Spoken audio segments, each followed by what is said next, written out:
Okay, we're back on the Airline radio.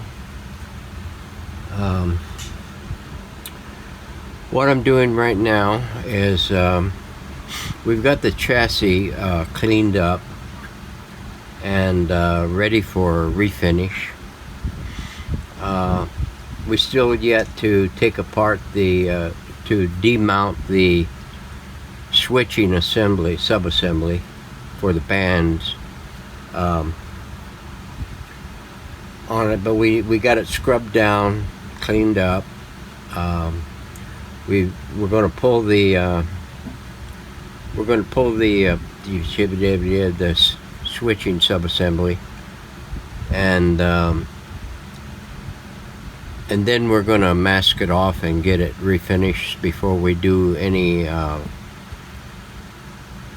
recapping and any rewiring on it. Right now, I'm killing time demounting these push button knobs off of their shafts. You can see here they got a little notch right there at the end with a little hooky thingy right there on the end of it. Well, on the I don't know if you can see it very well in here. On this end cap here, this clear semi-round push button label cap, when you shove this chingy thing into there, let's keep this thing in frame. I think what it does is it hits that cap, and on the end of the cap, I don't have a loose one here readily available so I could show you. Looks like a little dimple on the inside of that cap. When you shove this all the way in, it snaps into place into that cap, which makes it extremely difficult to get these caps off the push button rods or the push button shafts. I've done 2 so far out of the, I think there's 6. 1, 2, 3, 4, 5, 6. Yeah, there's 6 of them. So I'm gonna go through the routine again on this one to show you how I managed getting them off. Now, I ain't guaranteeing that I ain't gonna break this one, because the last time that I went to pull the caps off, because I needed to get the cap off the prior radio, it was because some of them were yellowed pretty bad and one was crystallized, and consequently on 2 of the buttons I broke them, but not to the point where they were destroyed. I could manage putting them back together and getting them back in shape without too much of a telltale, because a lot of this button is not going to be exposed, this back part here. So if you break them, there's a good possibility that you can salvage it. So let me get started here. I've got these stainless steel doomy digits here that I bought for scraping and cleaning surfaces. I'm using it now to put at the base here of the cap and getting it started in there in that little gaposis. And because if you can get the cap to slide towards the top at least a 1/16 of an inch. You might be able to get it a 32nd or maybe a 1/16 or something like that.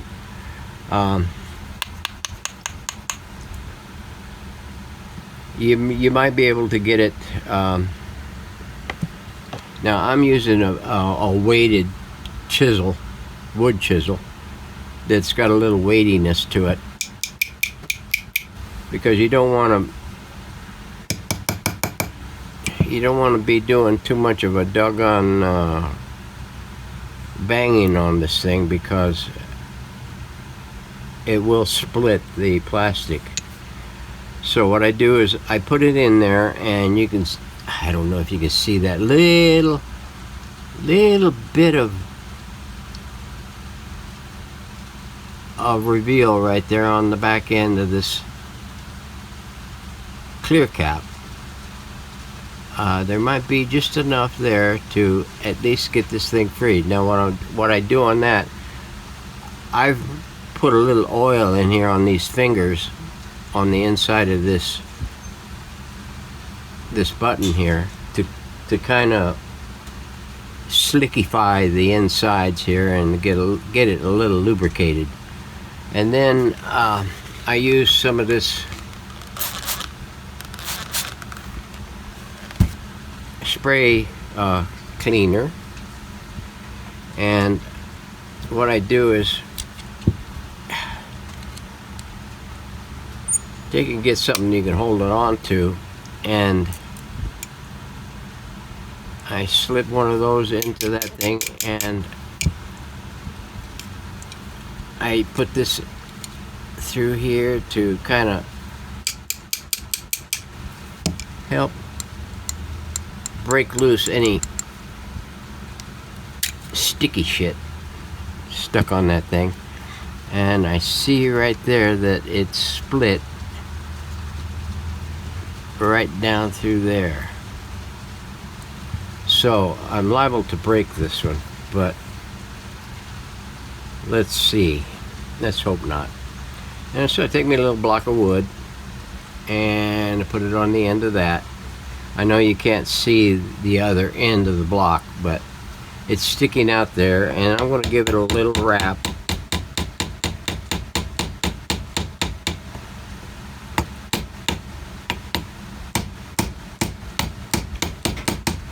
On the end of that cap. I'm going to take and mark it here so I can see if it's moving at all and how much it's moving, if it moves. So let me turn this over, and we're going to do the other side.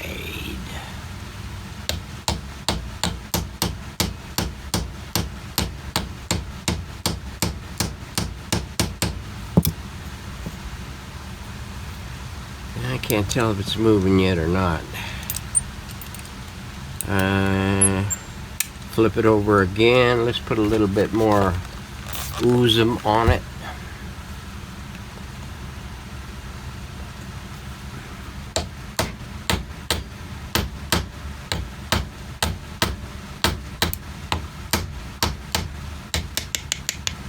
Hey, it's Fat Albert.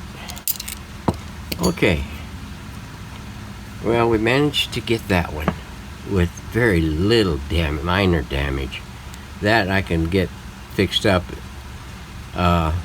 with a little dibble of super glue. Now what I do is, to help alleviate any tightness and friction on this thing, I take a small little file and I dress the end of that, put a little cham on it so it's not so sharp of a bend, so that if anybody ever has a case of an instance of needing to pull the cap off again, they don't have to go through the same rigorous steps that I've gone through on this one.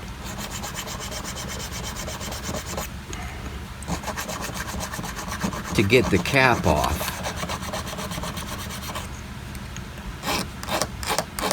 Now, on one of those other airline, the previous airline, I had to go through and fix the caps because I broke two, like I said, and the other one had a crystallized end, and so I made all the clear ends, the semi-round ends, and recapped them with clear plastic, and it worked out pretty good. I had to modify the thing for the labels pretty much, but it worked. So pretty much everything that I try that's way out there in left field seems to work out as for a benefit. So anyway, that's how I pull those off of the ends of these things. So I've got 3 more to go, so stay tuned. We'll be into a different segment on the next one. Alright, the dial plate mounting and the dial pointer. When you get to this part, if you get to this part, the needle is gonna, or the indicator is gonna be a bit of a head scratcher, because you can't, the two wheels here for the drawstring, you can't clear them in order to slide off the indicator needle. So what I have done on here is on the back, the back side here, way down at the end. You can do this on either end, it's your choice. I just decided to do it at this far end, at the high side. I believe it's the high side. Putting a notch in the top of this track, so that you can slide this. I don't know if you can tell very, very easily. There's a tab bent over on the back. There's 2 tabs, one on each end on the front, and one single tab in the middle, or in the middle portion of the slider, bent over on the back. And what I've done is, down here at the end, at the high end, I put a notch in there that's just slightly bit wider than the tab that's bent over, and you can slide this down here to the end until you get to that, and it slides right off. And then all you have to do is to put it back, is to put it up in place like that, slide it down to the high side until she drops back in, and you're done. So you can get your needle off and get your track cleaned and all that wonderful crap.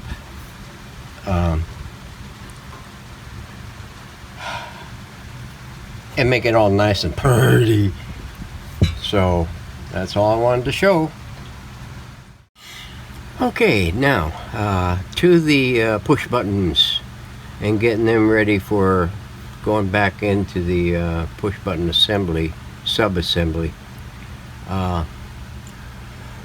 We've got the springs, the spring metal for the little roller gizzy right here, and the push button shaft that the knobs, that the buttons go on, and the actual push button setting gizmo that does all of the brain work. We've got everything scrubbed and cleaned, And so we're going to put one of these together to show you how it goes together, and then do the reverse for pulling it apart. So your rings, your rounded side will go to this end. This, and you can keep some lithium goop to put together, so you have handy, so you can lube this thing up and get everything nice and slickified. This little notchy thingy right there is so that the spring metal can set against it. When this part of this thing goes and you push it after you. Let's go back to the beginning here. Slide that together like so, and you pull it back, and then you set your ring that way, and you put that little tab underneath that little slot right in there, and you push it in there, and that does it. Now you can lube this up with lithium and anything else that you may want, KY or whatever, and then whenever this is in the pulled out state, in other words, when it's in the machine and you want to set it to a different frequency, you pull this shaft all the way out to the stops, and that loosens the spring metal, so this thing here will rotate. And depending on how you got your other gizzy thing on your let me see if I can get it over here so you can see it. This thing, get it rotated to where you orientation you need, whatever frequency, and this ring here is going to push against these two rails here and orient that thing in the right angle so that you can bring it back. Now, is it precise? No, but it'll get you from having to turn your knob 10-15,000 times to get over to the frequency you want. And then when you push it in and you're off station there, you can just fine tune it. So now you got that thing in there, you got it all lubed up. Now all you got to do is push it in until she stops, and now she's locked in. That ring will not rotate, and it's like that until you change it. So that's how you put it together, and then your spring thing will go onto that finger right there. And then once you got your front panel and you get all these 6 of these in that front panel, and then you'll set them in that slot right there, and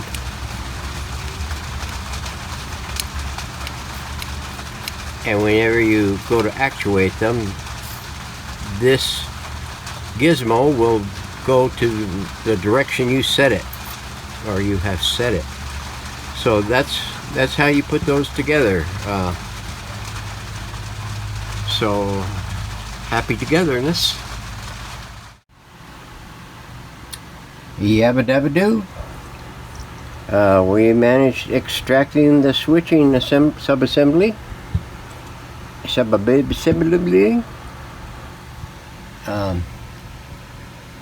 We managed getting it out of there without any damage. Hope.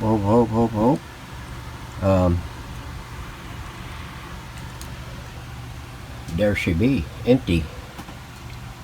It only had like 4-5 connections to it.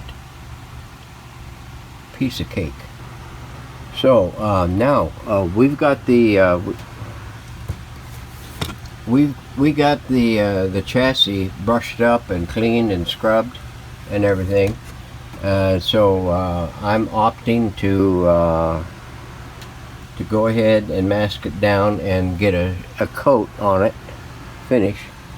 In the meantime, we can go through this thing and get it realigned. I mean, seriously. We need to get that thing lined up, get it cleaned up.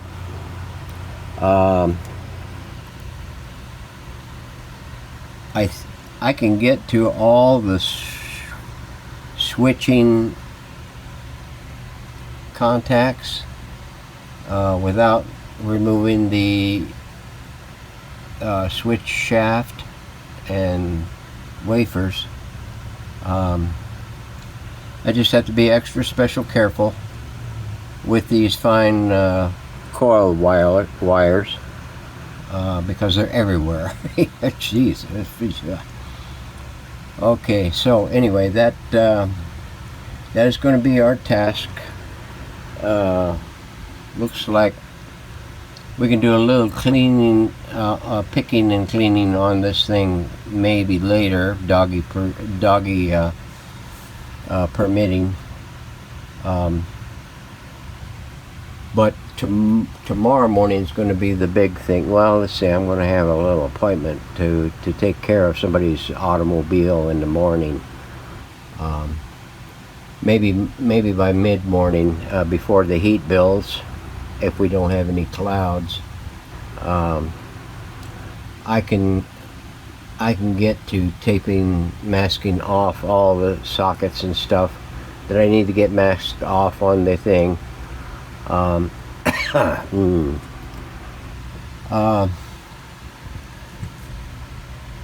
We'll get this thing cleaned up, and let's see what else is there. I think pretty much the push button actuators are cleaned up. The dial mount and housing is all cleaned up. The tuner is all cleaned up. I am pressing, literally pressing the dial sheet back into submission.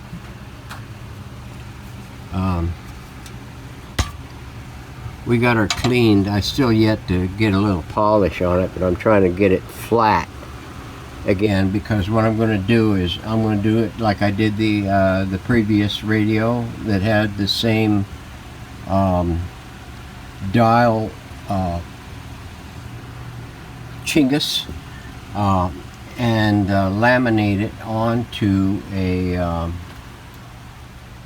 one of my see if I can, yeah, I got plenty here that I can use. Laminated onto one of my